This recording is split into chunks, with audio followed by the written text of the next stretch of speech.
Hello बच्चों, तो शुरू करते हैं आज का टॉपिक जो कि है स्ट्रक्चर ऑफ सेल।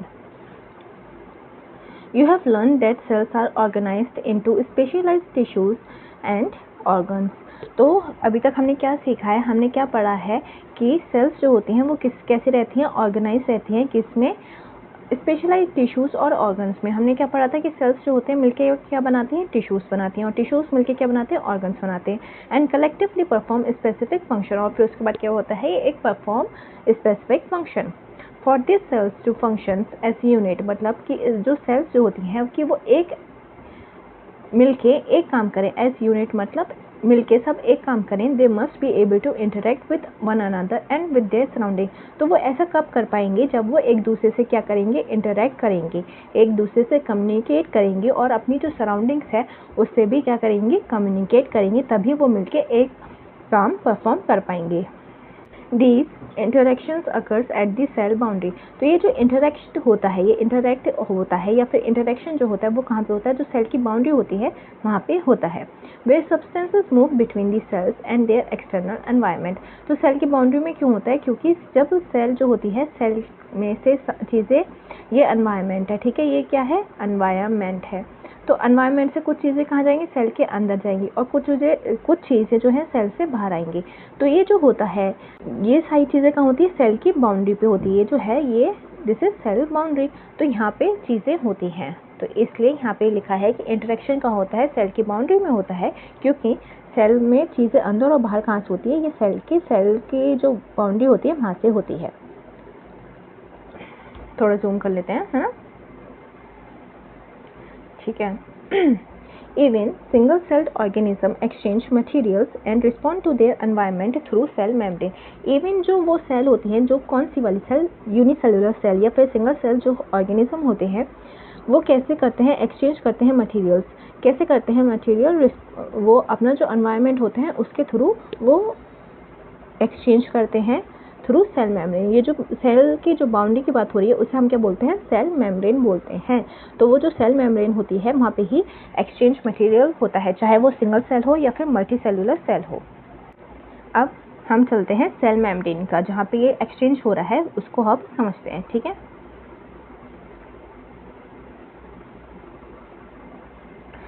अब देखो, cell membrane the universal feature of a cell. Universal feature का मतलब क्या है, ये हर सेल में होती है।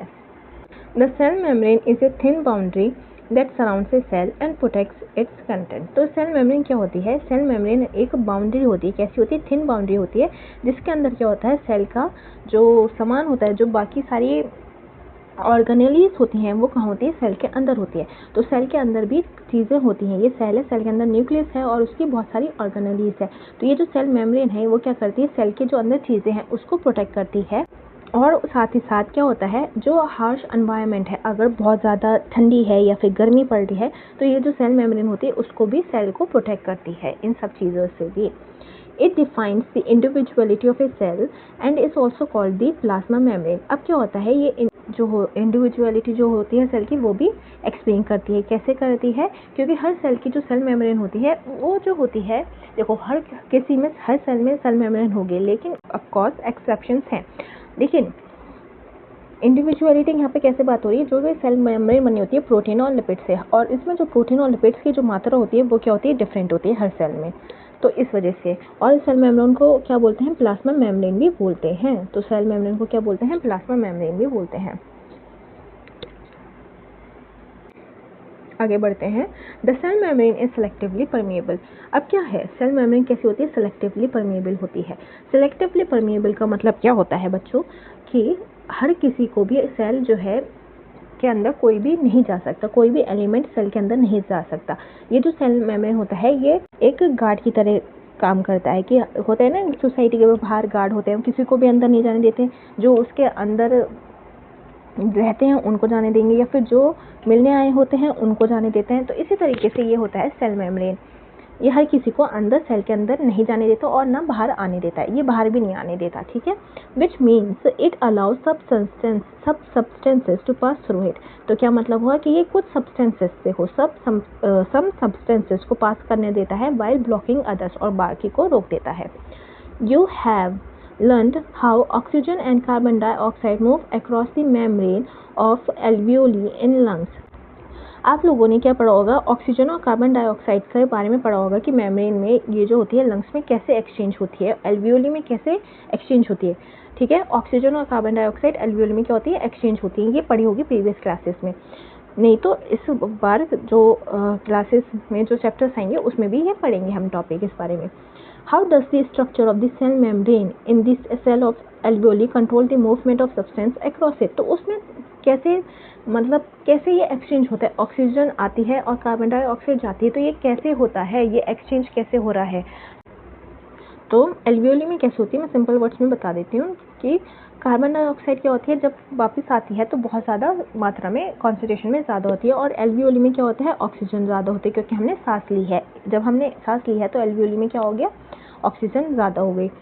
फिर क्या होता है, बिकॉज ऑफ कॉन्सेंट्रेशन डिफरेंस, वो दोनों क्या हो जाते हैं, ट्रांसफ़र हो जाता है, क्योंकि इनका कॉन्सेंट्रेशन क्या है, डिफरेंस है।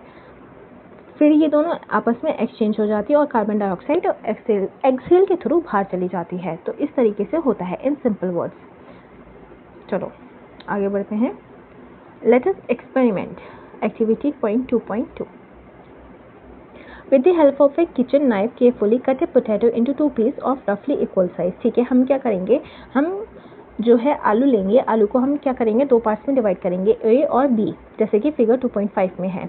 यहाँ पे है ए में है और एक ये बी में। ठीक है, measure and record the initial weight of both the pieces using a weighing balance.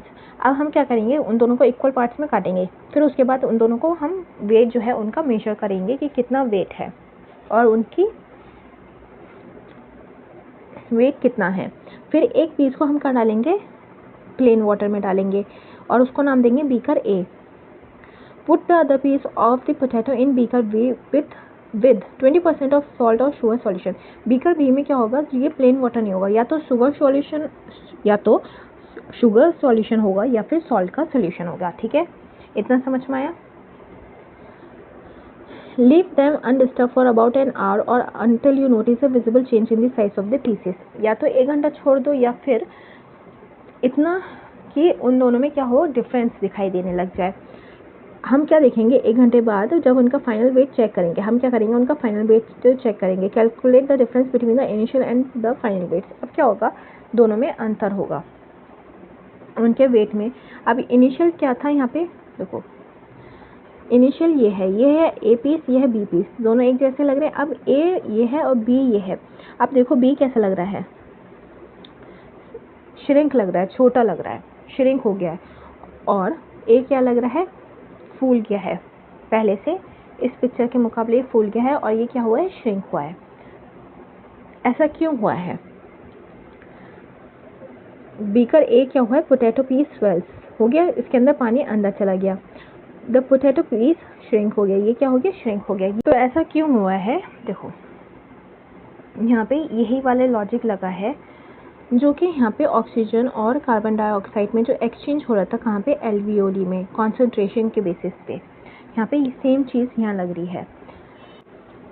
Cell membrane होती है, ठीक है। अब सेल मेम्ब्रेन के अंदर क्या है, सेल की चीज़ें हैं। सेल में बहुत सारा क्या होता है, चीज़ें होती हैं, जैसे कि सोडियम होगा, मैग्नीशियम होगा, हाइड्रोजन होगा, या फिर और तरीके के सॉल्यूट्स होंगे, उसका स्टार्च होगा, उसका खाना होगा, उसका वेस्ट प्रोडक्ट्स भी होंगे।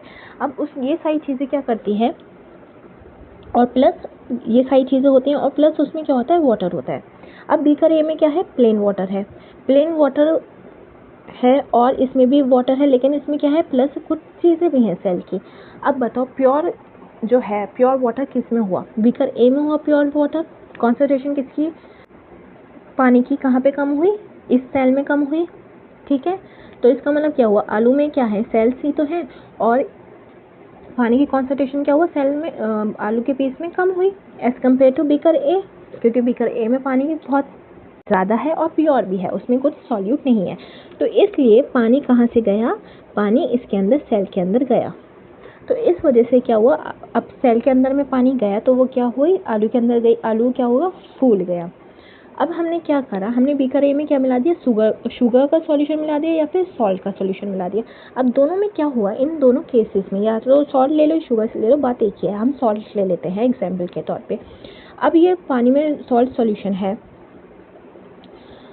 सेल में भी हमने बोला वाटर प्लस कुछ सेल की चीज़ें हैं, लेकिन जो पानी की कॉन्सेंट्रेशन कहाँ पे ज़्यादा है, इस सेल में ज़्यादा है। इन आलू के पीसेस में क्या है, पानी की कॉन्सेंट्रेशन ज़्यादा है as compared to beaker B में जो है चीज़ें ज़्यादा मिली हुई हैं। तो इस वजह से क्या हुआ, पानी जो है सेल से आलू से निकल के इस बीकर में चला गया, जिसकी वजह से ये जो है आलू श्रिंक हो गया। तो यहाँ पे कॉन्सेंट्रेशन का खेल है। जैसे कि ऑक्सीजन और कार्बन डाइऑक्साइड चेंज क्यों हो रही थी एल्वियोली में ऑक्सीजन की कॉन्सेंट्रेशन ज़्यादा थी, इसके चारों तरफ क्या थी, कार्बन डाइऑक्साइड की कॉन्सेंट्रेशन ज़्यादा थी, तो इसलिए ये इधर चली गई और ऑक्सीजन इधर आ गई। समझ में आया?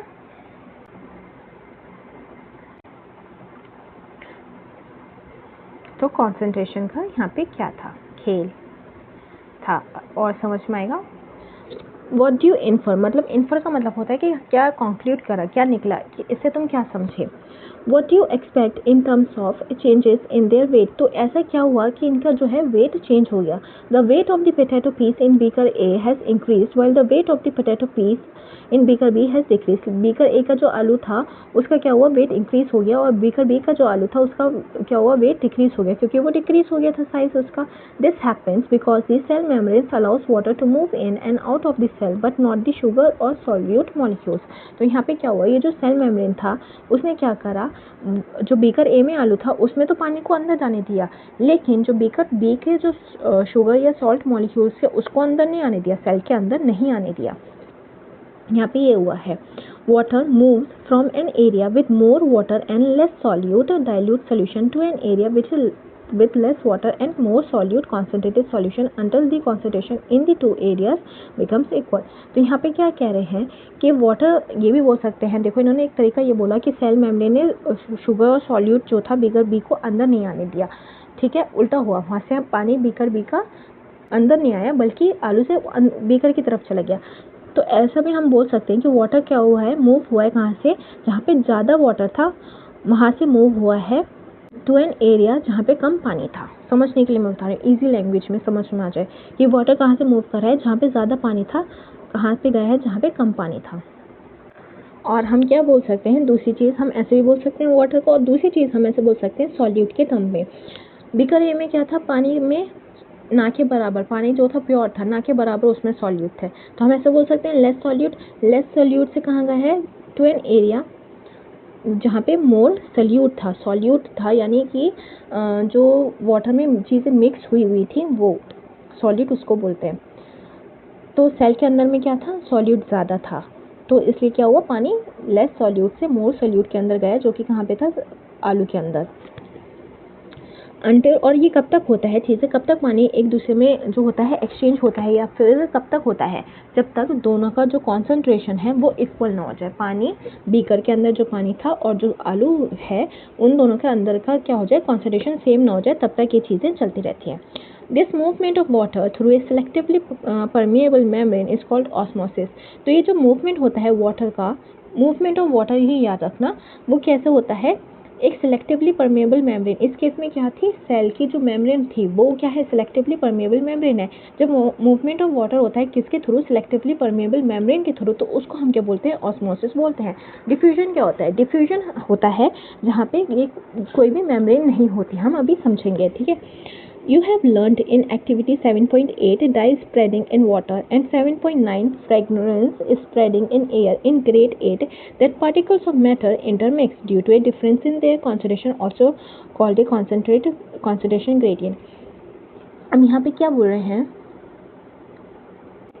कि क्लास जो है 8 में चैप्टर नंबर 7 में क्या पढ़ा था, एक्टिविटी 7.8 एंड एक्टिविटी 7.9 में हमने क्या पढ़ा था कि हम अगर वाटर में हम एक जगह पे डाई डालते हैं तो वो क्या होती है, फैल जाती है, पूरे पानी में फैल जाती है। इसी तरीके से हम फ्रेगरेंस जो होता है, परफ्यूम को अगर हम एक कमरे में एक कोने में छिड़केंगे, स्प्रे करेंगे, तो क्या होता है, पूरे रूम में इस स्मेल थोड़ी देर में आ जाती है। तो ये क्या होता है, ऐसा क्यों हुआ कि हमने एक जगह में डाला और स्प्रे की परफ्यूम की स्मेल क्या हुई, पूरी जगह में आ गई, तो उसको बोलते हैं कॉन्सेंट्रेशन ग्रेडियंट से मूव होना। एक जगह बहुत ज़्यादा था, जहाँ पे कम होती है उसी तरफ मूव करता है, और जहाँ पे कोई भी सिलेक्टिवली परमेबल मेम्ब्रेन नहीं होती है, फ्रीली मूव करते हैं, तो उसको बोलते हैं डिफ्यूजन। तो diffusion is the net movement of particles from a higher to a lower concentration which occurs even without a membrane. ठीक है, तो डिफ्यूजन क्या हुआ, हायर कॉन्सेंट्रेशन से लोअर कॉन्सेंट्रेशन की तरफ गया लेकिन विदाउट ए मेम्ब्रेन। जहाँ पे मेम्ब्रेन आ जाती है वो क्या हो जाता है, ऑस्मोसिस हो जाता है। ऑस्मोसिस भी क्या है, डिफ्यूजन ही है और वाटर का, लेकिन उसमें क्या होता है, वाटर का डिफ्यूजन बोलेंगे हम। अक्रॉस ए सेलेक्टिवली परमेएबल मेम्ब्रेन, तो ऑस्मोसिस में क्या आ जाता है, वाटर और सेलेक्टिवली परमेएबल जो है इसकी कीवर्ड है, वाटर आ जाता है और सेलेक्टिवली परमेएबल हो जाता है, तो वो क्या हो जाता है, ऑस्मोसिस हो जाता है। In plants water from the soil enters root cell by this process of osmosis. तो प्लांट्स में जो होता है, पानी हम मिट्टी में डालते हैं, सॉइल में डालते हैं, वो सॉइल से कहाँ जाता है, प्लांट एब्जॉर्ब कर लेता है। कैसे करता है, ऑस्मोसिस के थ्रू करता है। ठीक है, ये देख लेते हैं व्हाट इफ। जैसे कि मूंग बीन सीड्स होती हैं बेसिकली दाल। हमने क्या रखा है, हम कॉन्सेंट्रेटेड सॉल्यूशन में रखते हैं after soaking in water for 12 hours, what will happen to them. तो ये जो मूंग बीन जो दाल होती है, हम क्या रखते हैं, पानी में सोख करने के लिए हम रखते हैं रात भर के लिए। तो क्या होता है, जैसे छोले हो गए, राजमा हो गए, तो हम इनको क्या करते हैं, हम रात भर पानी में भिगोते हैं। क्यों भिगोते हैं, तो उससे वो सॉफ्ट हो जाते हैं। सॉफ्ट कैसे होते हैं, पानी क्या होता है, इनके अंदर चला जाता है, जिसकी वजह से क्या हो जाते हैं, वो फूल जाते हैं, स्वेल हो जाते हैं। क्यों हो जाते हैं, क्योंकि वाटर की कॉन्सेंट्रेशन क्या है, छोले, राजमा और इनके दाल के अंदर कम होती है, तो इसलिए अंदर चले जाते हैं। वो फिर देखा होगा कि क्या होते हैं, जब हम भिगो के रखते हैं तो सुबह में क्या होते हैं, बड़े दिखाई देते हैं, तो वो स्वेल हो जाते हैं, फूल जाते हैं। तो ये होता है, क्या होगा उनमें, वो स्वेल हो जाएंगे, फूल जाएंगे। ठीक है, अब इसको यहाँ पे रोकते हैं, इसको हम समझेंगे नेक्स्ट क्लास में। पूरी सेल मेम्ब्रेन है, ठीक है, ये पूरा हम अगली क्लास में समझेंगे।